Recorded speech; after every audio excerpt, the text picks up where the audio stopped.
morning, everyone, and thank you, everyone, for joining us here today. I'd like to begin by acknowledging Minister Flack and our partners at Republic Developments, Harlow Capital, in particular Matt Young, Jeffrey Kimmel, and Andrew Lepper, and a special thanks, of course, to Minister Bethlenfalvy for his ongoing support of the BOF. Thank you all for your leadership and collaboration on this important project. We are pleased to be in Scarborough today to mark a significant milestone for housing delivery in Ontario. Today, Building Ontario Fund is announcing its first large-scale equity investment in affordable housing, supporting the advancement of Phase 1 of Scarborough Junction. BOF is acting as an anchor investor, committing approximately $178 million to enable and accelerate Phase 1 of the project. This phase of the development will deliver approximately 1,700 new rental units, including a target of 20% of those units secured as affordable for 40 years. Located adjacent to the Scarborough GO station, the Scarborough Junction project will remediate and transform an underutilized piece of land into a vibrant, mixed-use community and help meet the urgent need for rental housing in this part of the city. BOF's role in this project is both deliberate and essential.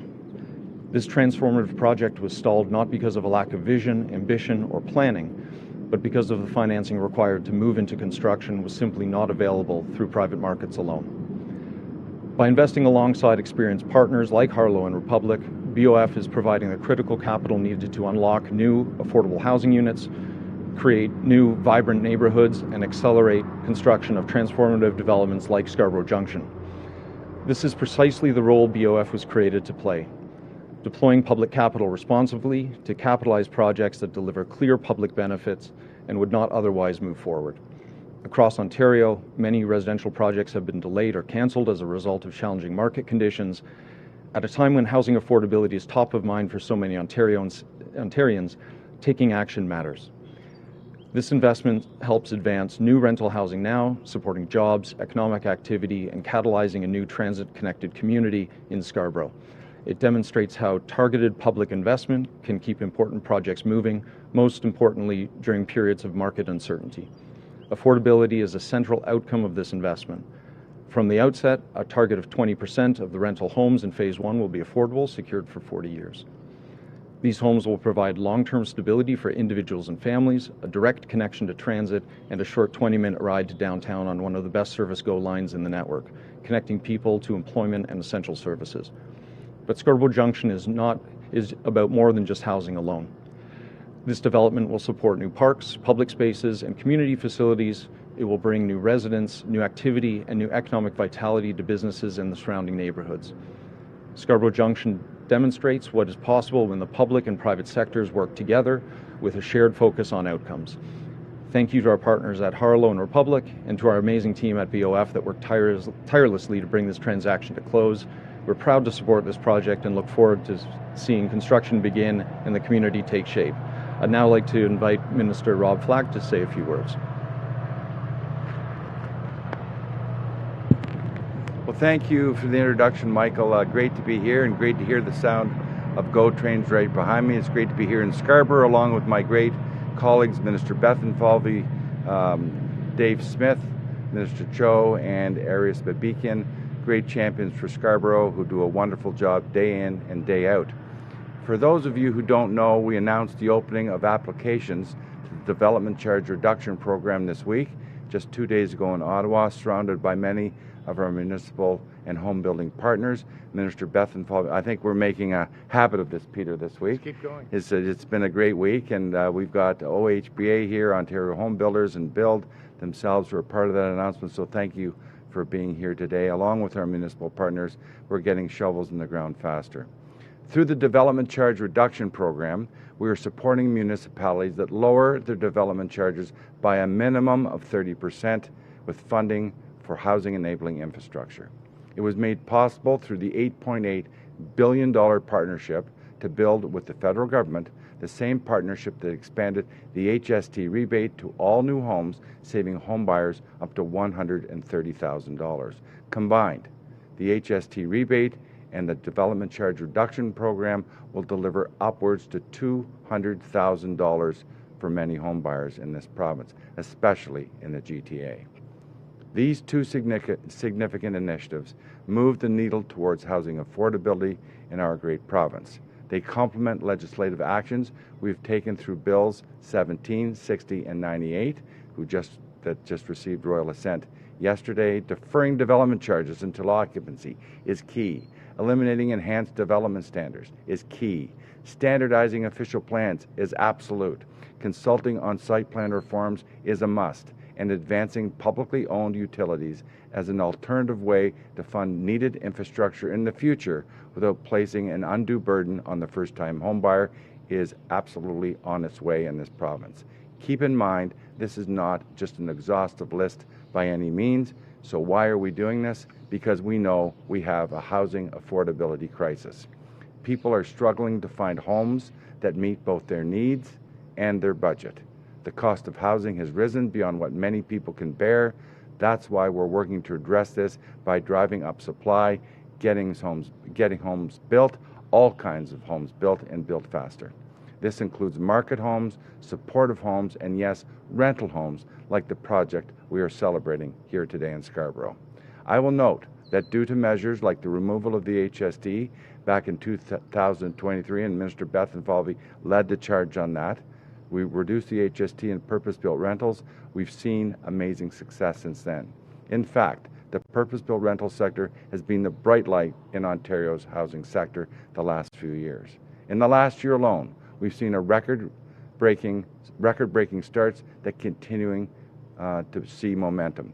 21,000 new rental units came to market in 2025, an Ontario record. Close to 52,000 new rental starts came to the market in the last 3 years, again, an Ontario record. When you increase supply, you increase choice and competition.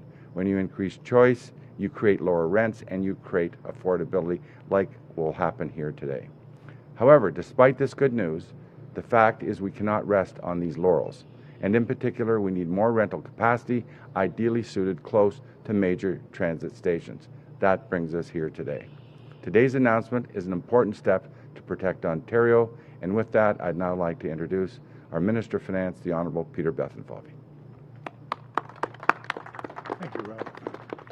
Well, thank you, Rob, for those remarks and the acknowledgement of all the efforts by many. I want to thank the Chief Executive Officer of the Building Ontario Fund, Michael Fedician, for leading the charge in the organization. And of course, I want to thank the Scarborough champions, the King of Scarborough, if I can call him that, my best friend forever, a BFF, Raymond Cho, as well as MPP David Smith. We call him David Smith Scarborough because we have another David Smith from Peterborough in our caucus, as well as an absolute champion since 2018 for Scarborough and many decades before that, MPP Aris Barbican. So thank you. Where are you, Aris? There you are.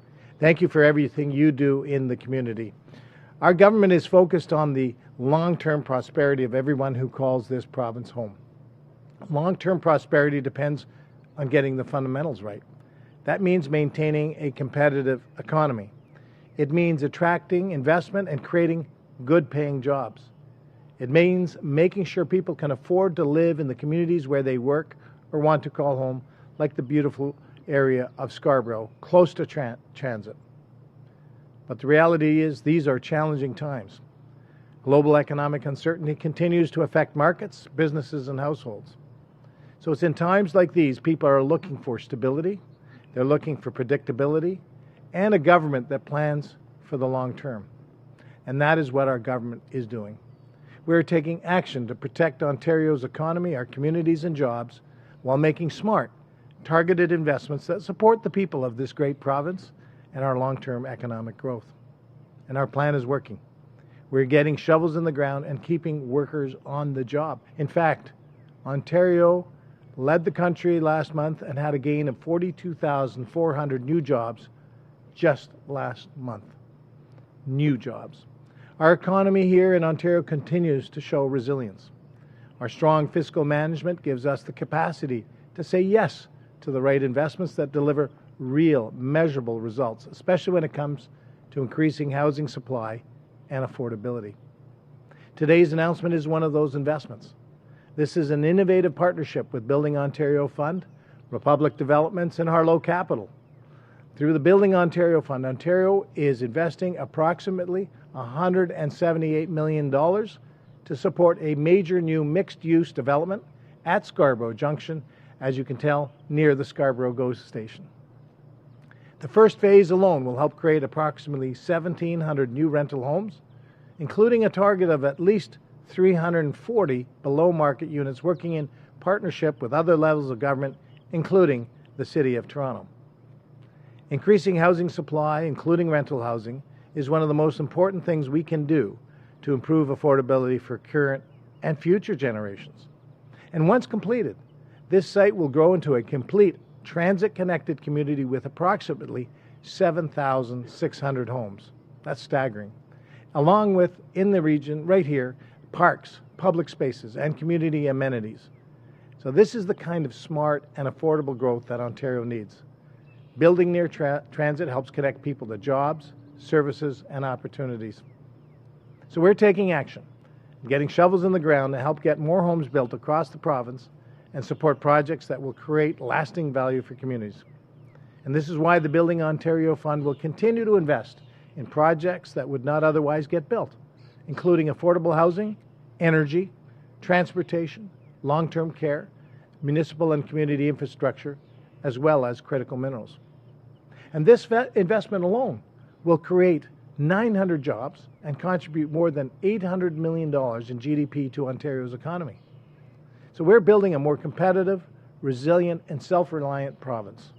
As we look ahead, our focus remains on making smart investments that will drive long-term growth and prosperity for Ontario communities. And today's announcement is a strong example of that approach, and we are proud to support this important project here in Scarborough Junction. So thank you, and now I'll open it up to questions. Thank you, everyone.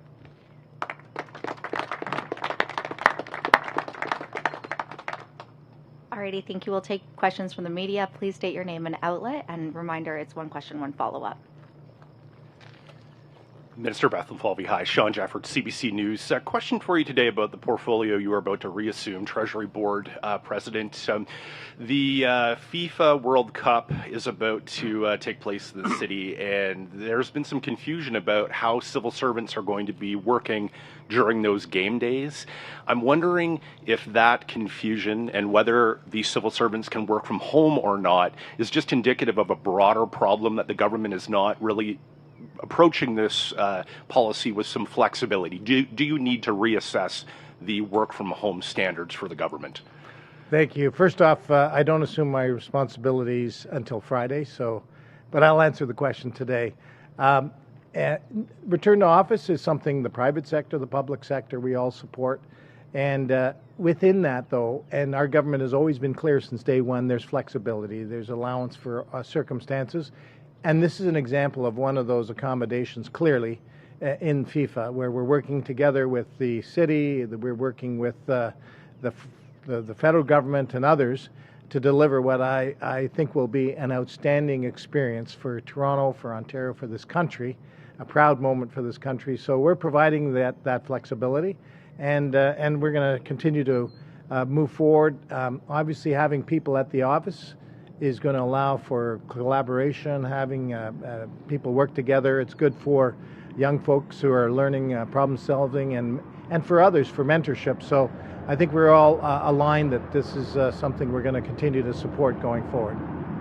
Minister Flack, question for you, sir, about the regional chair appointments. A lot of folks around the province who now have appointed regional chairs are looking at this process and wondering if you can provide more details. The House has just risen. I gather you're not going to need to introduce new legislation to appoint them. What's the process going to look like, and will it roll out ahead of the municipal elections, or will you make the appointments after the votes? Thanks, Sean, and this is an important time in our province, especially with the municipal election coming up. So twofold. Number one, people that are interested in serving as regional chairs are welcome to apply for the job. There will be a criteria set out, such as having elected experience in the region that you're going to serve, having leadership skills, learn to facilitate, an ability to facilitate. So there'll be a set of criteria, not too onerous, but I think we're looking for strong leadership, and I've had a lot of great interest thus far in all the regions, all 8 regions that will be appointing chairs. No, we will not be appointing them before the next municipal election.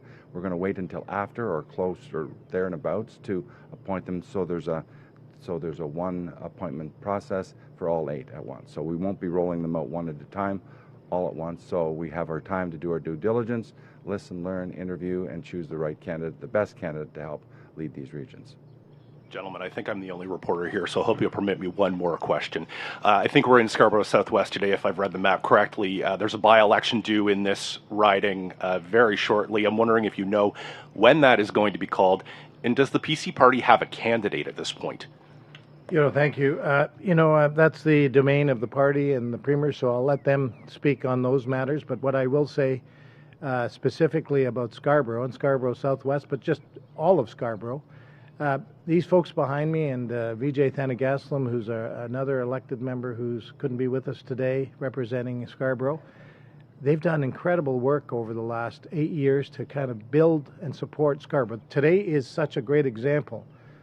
What did we say? 7,400 new units. I mean, that's staggering. Right here in the community, close to transit, moving people, building the subway, getting shoveled. I remember people musing about a subway in Scarborough in the 1970s, and then the 1980s, and then the 1990s. It went on. And it's this government that's actually put a plan together, that's funded the plan, got the federal government in partnership with the municipality to actually build a subway. Not talk about it, but actually put a shovel in the ground. And I think they called the boring machine Diggy Stardust. And Diggy is really working hard. He's working overtime to bore that tunnel, and work on the stations as well has continued. I'll add that the investment in healthcare as well, long-term care here in Scarborough, some new building of new beds. We didn't see any beds built for almost a decade before, with an aging and growing population, and of course the hospitals getting the support they're getting, and new medical school in Scarborough through the University of Toronto. I could go on. Perhaps one of you folks want to just mention a few other things that you're championing for Scarborough. Harris, why don't you come up?